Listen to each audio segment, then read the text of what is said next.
Hello বন্ধুরা, তো আজকে কিন্তু অনেকদিন চলে এসেছি নতুন আর একটা রেসিপি নিয়ে। তো কী রেসিপি? ওলের পাতা বাটা। তো ওলের পাতা কিন্তু আমরা সবাই ফেলেই দিই, তো ফেলে না দিয়ে একবার এরকমভাবে ট্রাই করে দেখো, আশা করছি খুব ভালো লাগবে। তো প্রথমে ওল পাতাগুলো ভালো করে ধুয়ে নুন জলে আমি ভাপিয়ে নিচ্ছি।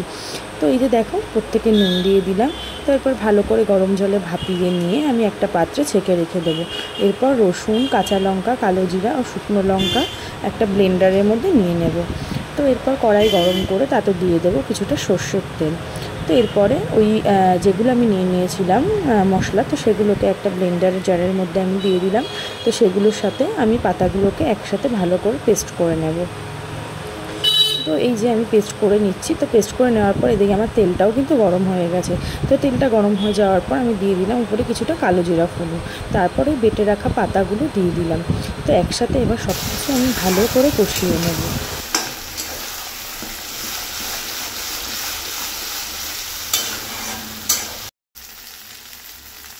অ্যাড করে নিলাম সামান্য নুন, আর অ্যাড করছি সামান্য গোলমরিচের গুঁড়ো।